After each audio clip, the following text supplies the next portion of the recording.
A little while ago, I made a video following the events of Soleil and giving feedback with regards to what I found to be sort of the top 10 list of things that went wrong or needed to be fixed.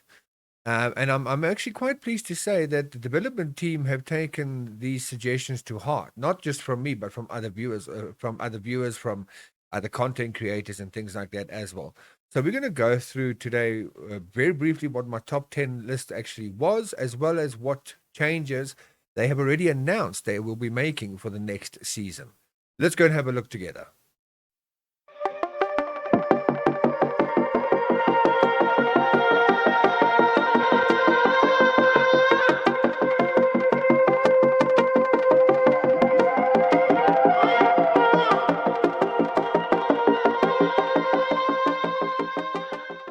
Hey guys, Pokemon Mountain here, bringing you a sort of news breaking video where we're going to be discussing the server mail that went out to all the players now. Um, Following the Soleil events, there were a lot of problems and that sort of thing that needed to be addressed.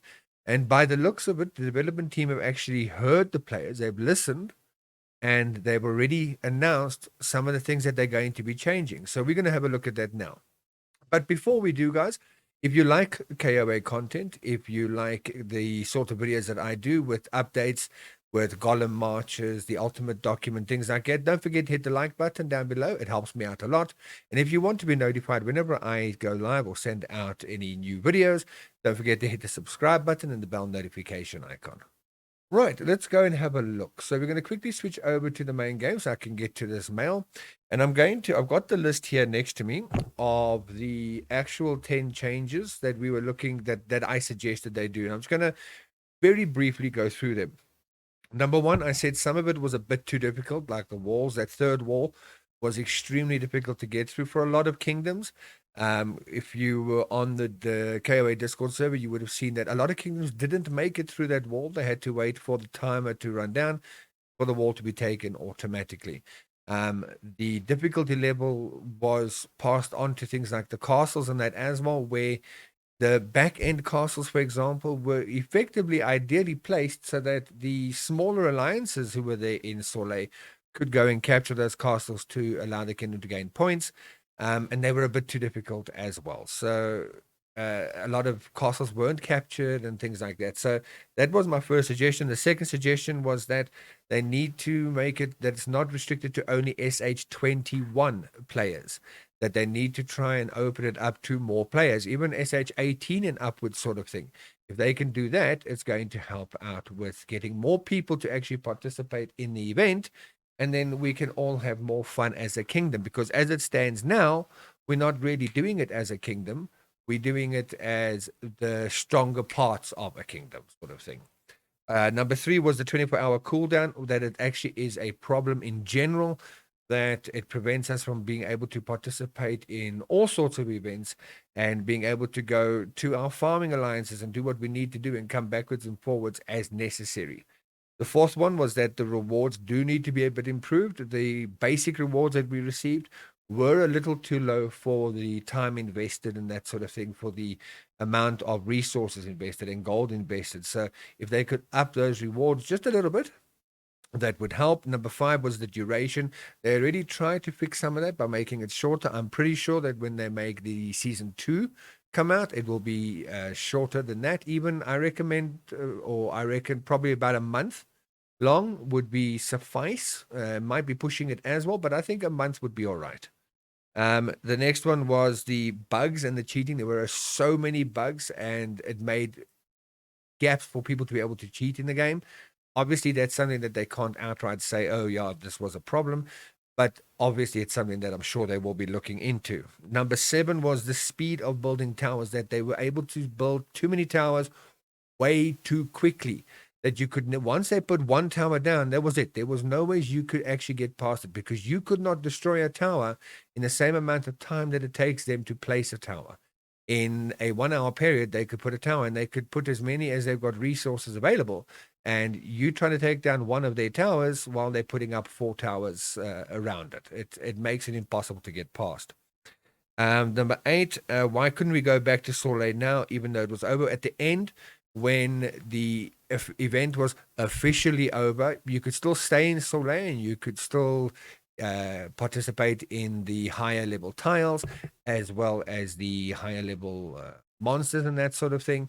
And when you came back to your normal kingdom, you then got a message saying, "Oh, you can't go back to Soleil."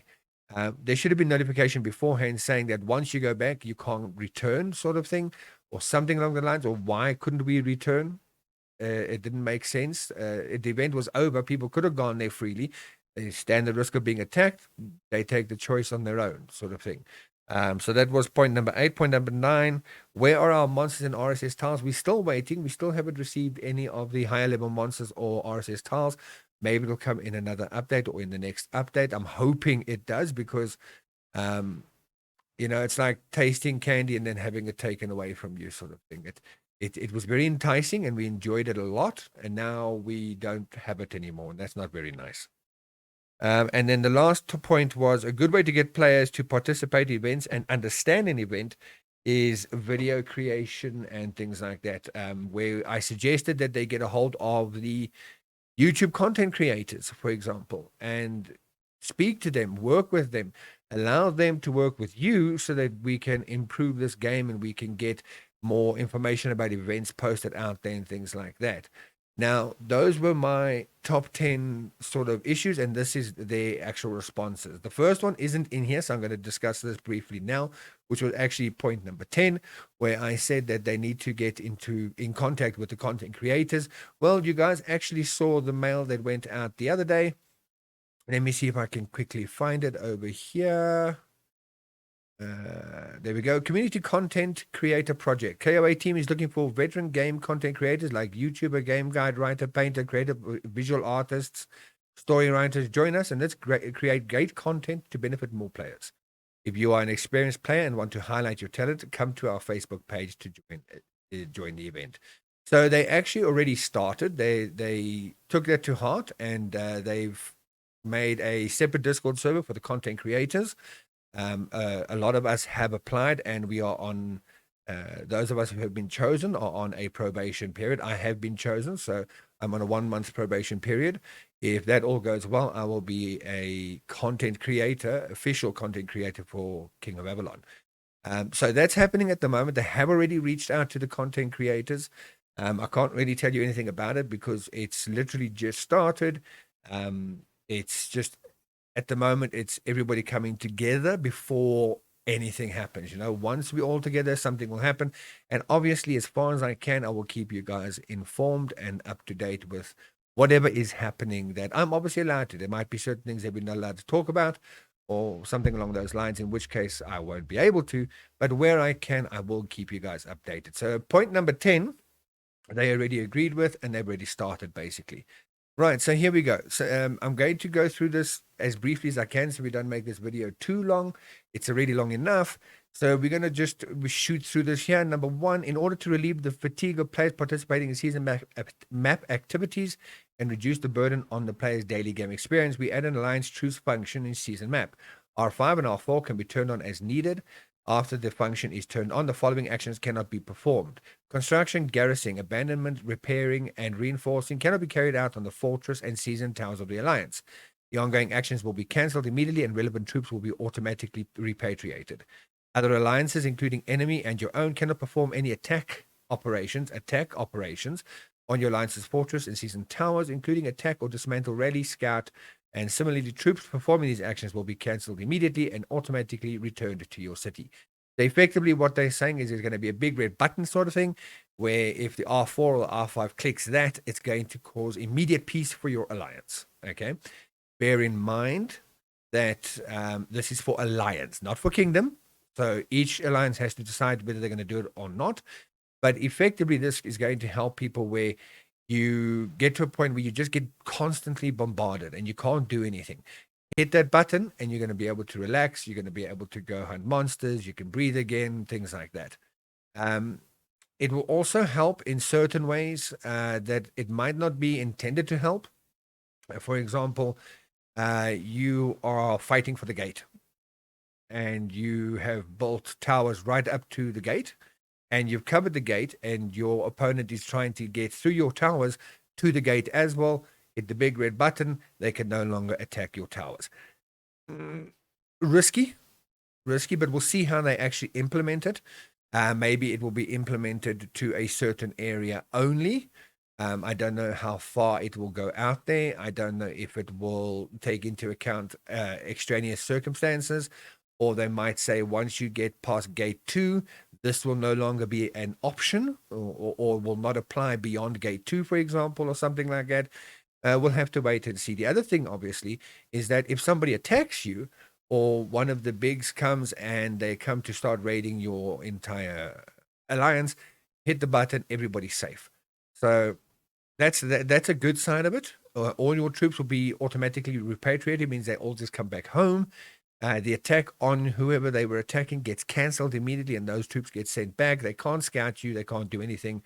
But obviously, you won't be able to do anything either. There will probably be a cooldown period to prevent people from just turning it on and off again. Meaning somebody goes out there, a SH-43 goes out there, hits somebody, another 43 from that alliance comes to attack them, hit the red button, oh, you can't attack me. And when their troops are being returned, hit the red button again, now I can attack again, and I attack again, and then just keep repeating the process. So I'm pretty sure there will be a cooldown on this. We'll just have to wait and see. And I'm just a little bit concerned that hitting that big red button means that it could also stop the progress for anybody getting past. So you surround castles, for example, or you get to the castle first. They're 10 minutes away from their tower being constructed. When yours goes up, you can hit the big red button and they can no longer actually progress further either. So it could go either way. You've got to be careful with that. Number 2, some players reported that the cooling time setting of the alliance withdrawal affecting players' normal participation in Excalibur Invasion, Nether War, and so on. Therefore, we decided to cancel the cooldown time of alliance withdrawal during the season to ensure that players can timely and conveniently participate in other activities. That sounds like, to me, what they're doing is they're canceling the whole 24-hour cooldown completely. So you can come and go as you please, same as you could in your normal kingdom. So you can jump out, jump to your farm alliance, do what you need to, come back, join in Netherwar, go back to your farm alliance, go to a sister alliance, go wherever you want to do, come back, get into Sorelais, do what you need to do. Bearing in mind that the points, they might have to change that a little bit. Not sure how they're going to do that, because if you're in one alliance and you attack and you get points, now you ship to this alliance, is that points going to carry with you to that alliance? Do those points stay in the original alliance where you did the attack? I think that's the best way to do it. Your individual points that you receive will stay your individual points no matter where you go. But whatever points you achieve alliance-wise when you're in an alliance will go to that alliance, and it doesn't go anywhere beyond that. So there's one thing that they actually listen to. Fantastic. So that's 2 of the points that they've already agreed to. Fantastic. Number 3, in order to participate in cross-area war, some players consumed a lot of gold for cross-area teleportation.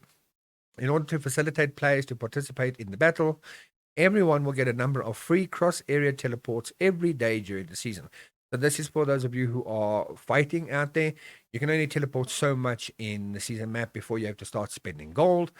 And that adds up very, very quickly. So what they're basically saying is that we're going to give you more chances to teleport before you start spending gold. They're not saying you're not going to spend gold. They're just going to give you a certain number of free teleports every single day. So, and it helps. It goes a long way to helping that cost burden. Number 4, in Season 1 map, Season Distant Calling, we found that some alliances will intensively place season towers to hinder the advancement of other kingdoms. In order to maintain the fairness of the game and the player's experience, we add a limit on the construction of towers in the season. When the player tries to place a tower, if the number of towers already placed in the range, regardless of whether the construction has been completed or not, reaches the upper limit, new ones will not be placed, so as to avoid placing a large number of sentry towers in a row and blocking other kingdoms from advancing. So there's another point that they've taken seriously, which is fantastic, where your opponents have a tower there, you attack the tower to try and get past, and they just, in that same amount of time that you're taking down the tower, they place 10 more towers. This is effectively to counter that. How they're going to do it exactly, because I don't know, because it says, in order to maintain the fairness of the game and the player experience, we add a limit on the construction of towers in the season. There's not in a single day period or in a week period or something like that. It's in the season. So if if the opponent hasn't utilized all their towers for the season and they manage to get to a gate, for example, they might be able to still throw down 10 towers to stop you from getting past there. They might not. I'm not sure how they're going to work this out, but at least they are listening and they are doing something about it. So that's another point that they have agreed needs to be fixed. Number 5, in the Season 1 map event, the gameplay of Tower Assaulter has been well received by players. That was that little like mage, remember? You know that assault mage? Where that pops up, everybody attacks it. When you attack it, whoever dealt the most damage gets a grain house. Put that down. Every player in the alliance can go to the grain house 3 times, getting 1 million food each of those 3 times. That thing, it was well received. They're going to be it's going to be sticking around, and it's not going to be changing at all. It's exactly as it is from Season 1. Okay, number 6, in the new round of season map, we will add the daily output of season resurrection coin. Players can get them by participating in activities on the seasonal map so that every player has no worries when participating in the battle. This is both good and bad. It's good in terms of there are a lot of bigger players. When you're a big player, you're expected to be the support of your alliance or the support of your kingdom. And that means a lot of losses. So in that regard, this is going to help a lot of the bigger players, especially, which we need to support all the medium and small players. It's going to help them to keep going, which is fantastic. What concerns me a little bit is the fact that the event already has it that you don't really lose troops. You lose 10% of each march that you do after your hospital is full. 10% of those wounded are outright dead. Each march, bear in mind, it's not overall 10% of your army. It's 10% of each march. So that can add up to a lot at the end of the day. It can. But the fact that we don't really lose troops and now we're giving another way to not lose troops might make people go a bit crazy and do things that they would not normally do or behave in a way that they would not normally behave. So I'm not too sure. I think it's good. I think this is really good. I do. But I'm also a little bit tentative about how it's going to play out. So we'll keep an eye out on that. But yeah, all in all, some really good feedback from the development team. The above are just some of the optimized content of our new round of season maps. So this sounds like the season map 2 is coming soon. After that, we will continue to synchronize other optimized content with you. Please be patient. In addition, if you have any questions about the above optimization solutions, you're also welcome to contact us through customer service. We will listen carefully and think about your opinions. That's if the customer service works properly. We know from experience, as things stand at the moment, customer service is not really the best in KOA. Maybe it's something they're working on as well. But yeah, in a nutshell, of the 6, several of these actually came from us, which I am really greatly enthused about, because that means they're listening, they're hearing us, and they want to help us improve the game itself. And if you look right at the top, it says Development Diary, New Season Map Optimization 1 in brackets. That means we will be getting more emails about this, or more mails about this, that we can see what else is being developed, what else is changing, what else are they trying to. Right, guys, that's going to be it for this video. I just wanted to get this out to you so that as quickly as possible, so that you guys can see what's actually happening. If you liked the video, please hit the like button down below. Drop your comments. I'll get back to them as quickly as I can. Otherwise, once again, don't forget to hit the subscribe button, the bell notification icon. According to YouTube, we have a look over here. There it is. 67% of my viewers are not subscribed. So come on, guys. It would help me out tremendously if you hit that button. The new YouTube, the button can be turned red, blue, or gray, as far as I understand. So hit the subscribe button, drop a comment down below, tell me what color your button turned. I'm very curious if it's actually working for everybody like that. Otherwise, guys, that's going to be it for this video. I will catch you on the next one. Until then, be good, be well, and be safe. Bye.